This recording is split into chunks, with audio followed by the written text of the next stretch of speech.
Nossos natais eram lindos, casa da Nona Elisa cheia. Dormíamos amontoados na sala. Era uma eternidade pegar no sono.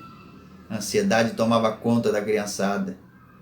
Nossa tradição após a ceia do dia 24, bombons com os nossos nomes ao redor da árvore, e no dia seguinte, lá estavam nossos presentes.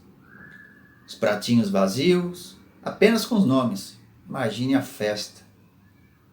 Essa linda tradição eu faço com meus filhos. Não devemos jamais deixar a chama da esperança e a alegria dos natais se apagarem. Certa vez, um Natal em especial foi muito mágico para nós crianças. Até hoje não sei se estava sonhando ou se aconteceu realmente.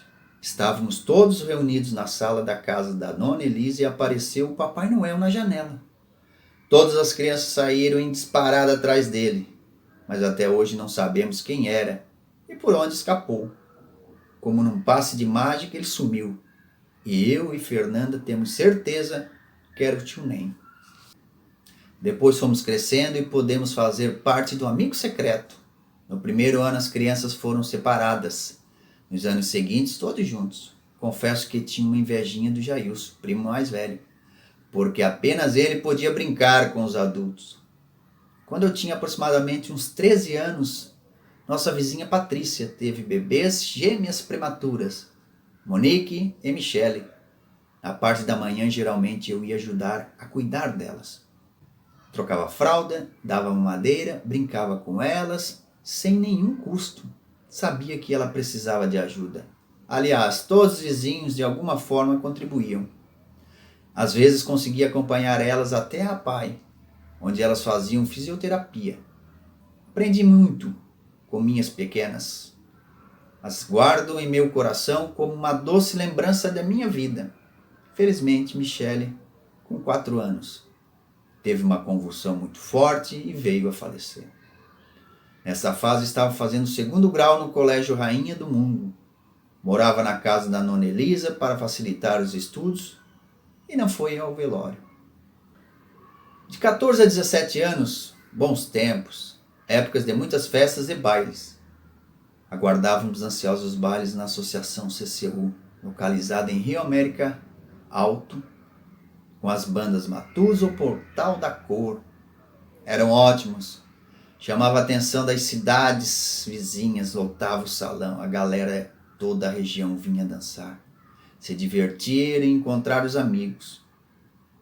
Quando essas bandas tocavam nas cidades vizinhas como Cocal do Sul, Uruçanga e Morro da Fumaça, todos nós jovens arrumávamos um jeito de prestigiar.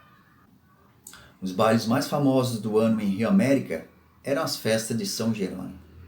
Esperávamos com alegria essa data, porque geralmente faziam esquenta na casa de uma das amigas. Na ocasião nos produzíamos, uma maquiava a outra. Trocávamos acessórios e roupas. Os melhores concentras eram na casa da Catiane. Muito divertida e alegre, alto astral, sempre a mil. Ela sempre acendia um incenso e colocávamos músicas para entrarmos no clima de festa e, lógico, sempre jantávamos antes de sair. Nessa época era comum os showmícios de campanhas políticas, principalmente em eleições para prefeito dos municípios. Cada partido contratava a melhor banda da região para o evento, que era gratuito. Independente de sigla partidária, nossos amigos sempre se reuniam para curtir as bandas. Lembro de um deles da cidade vizinha, Cocal do Sul. Era uma quinta-feira. Estávamos empolgados para ir, mas não tinham com quem nos levasse. Eu e meu primo Leandro, nesse período estudávamos juntos, irmão mais novo da Fernanda, filho da tia Terezinha. Pegamos o carro dela sem pedir. Meus tios não estavam em casa. Ela ganhara esse carro, um Fiat 147, para aprender a dirigir. Éramos menores, sem carteira de motorista, loucura. Acabamos indo com mais 3 colegas para o showmício. Só fomos mesmos. Acabamos nem entrando no salão. Um dos períodos mais tensos de minha vida foi no final de março de 2000. Meu pai sofreu um acidente e fraturou a 4ª vértebra de sua coluna. Ao mesmo tempo, foi de muito aprendizado para nós e muita fé.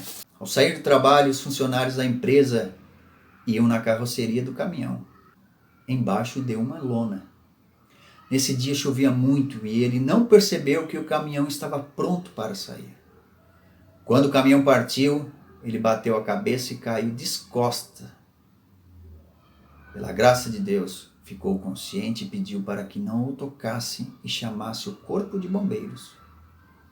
Chegou ao Hospital Nossa Senhora da Conceição em Uruçanga. Perceberam a gravidade do acidente, porque em exame espetavam agulhas em suas pernas e ele não sentia. Seu corpo estava totalmente dormente. Imediatamente foi transferido para o Hospital São José em Criciúma, onde fez uma cirurgia para colocar platina. Não imaginávamos a gravidade. Só sabíamos que ele havia perdido os movimentos. Seu apelido era Variado, porque ele não parava. Antes disso, já havia fraturado uma costela, braço, clavícula, sofreu escoriações até que quebrou o pescoço. Após alguns dias em casa, se recuperando, como era difícil a fisioterapia, levantar ele da cama, conseguimos uma cama de hospital e cadeira de banho emprestadas. Para colocá-lo na poltrona era preciso levantar com um lençol. É necessário ter 5 pessoas, um em cada ponta e um segurando a cabeça. Isso tudo para que não criasse escaras. Ele teve que reaprender a andar, sentar, comer com a mão esquerda, pois a batida afetou todo o lado direito. Para uma recuperação mais rápida, conseguimos uma vaga no Hospital Sara Kubitschek, em Brasília. Fiquei morando com a Nona Elisa em Uruçanga. Lembro que eles ficaram 30 dias em Brasília. Meu pai foi cadeira de rodas e quando voltou, saiu do avião andando de muletas. Jamais vou apagar da minha memória aquela cena. Foram um dos últimos passageiros a descer. A ansiedade estava tomando conta. Foi maravilhoso. Uma grande bênção. Ainda mais quando os médicos nos informaram que meu pai era um milagre. Pois pela gravidade do acidente, era para estar apenas piscando os olhos.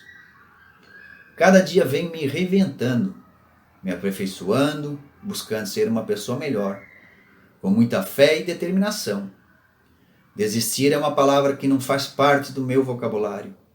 Temer sempre a Deus e Nossa Senhora Aparecida, passando esses ensinamentos para os meus filhos, como aprendi com minha mãe e minha Nona Elisa. E os ciclos se fecham, oportunidades surgem. Não importa se somos ricos ou pobres, ou até mesmo o lugar onde nascemos. Todos os dias as portas se abrem em frente aos nossos olhos. Nós é que às vezes estamos distraídos e acabamos desperdiçando aquilo que nos é oferecido.